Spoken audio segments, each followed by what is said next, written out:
Viserys Targaryen is born into ash, a prince without a kingdom, clinging to stories of a throne he never sat upon, a crown he never wore, and a greatness he never earned. His life is defined by bitterness instead of guidance, fear instead of love. He believes the world owes him everything, and so he gives nothing in return, least of all to the sister he treats not as family, but as currency. Every failure reminds him of the truth he refuses to accept. He is not a king.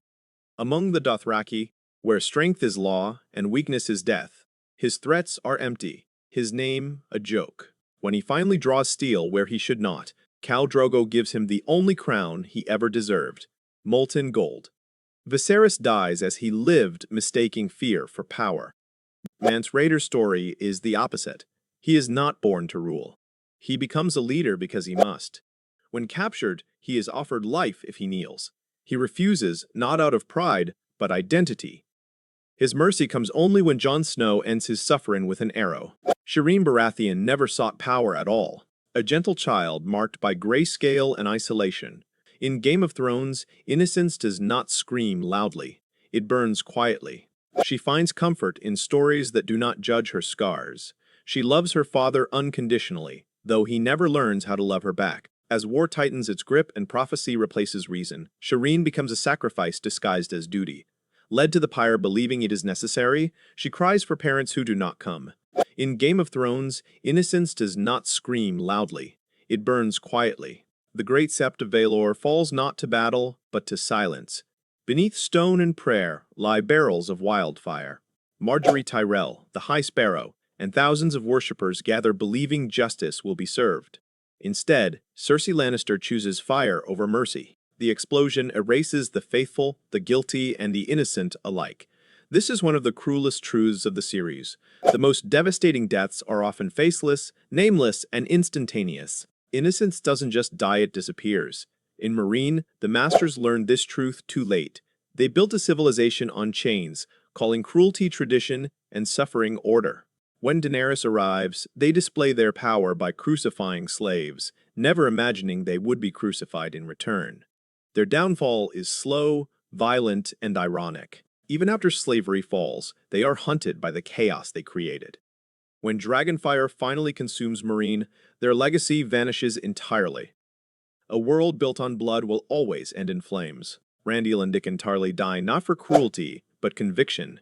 Randyll refuses to kneel to a queen he does not recognize. Dickon, afraid yet loyal, chooses to burn beside his father rather than live without him. Their execution reminds us that bravery and foolishness often share the same face in fire, makes no distinction. The civilians of King's Landing never chose any of this. When the bells ring, they believe surrender means survival. Instead, Dragonfire rains down, turning streets into graves. Soldiers and children burn together, stripped of allegiance and meaning. They are not players in the game, only its casualties. The city does not fall. It becomes a cemetery.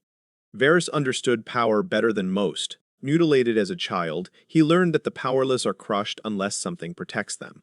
He becomes a spider, weaving influence through whispers instead of swords, serving rulers not for loyalty, but for the people. When he sees tyranny rising again, he acts betraying a queen he once believed in.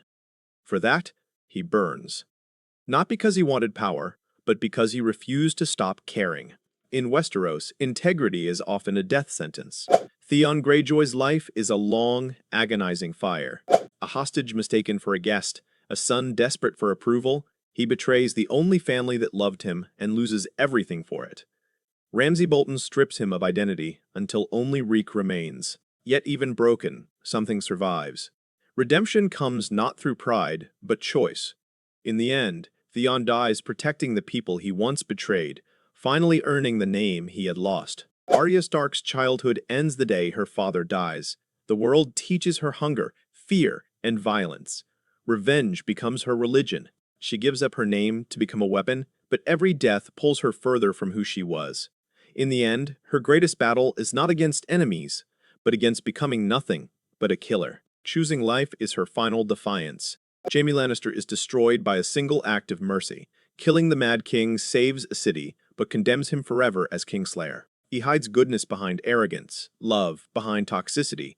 Losing his hand strips away his armor, forcing him to confront who he is. He seeks redemption, but cannot escape his past. He dies beneath the city he once saved, crushed by love and regret. Sometimes, good intentions ruin lives more completely than evil ever could. This is the truth of Game of Thrones.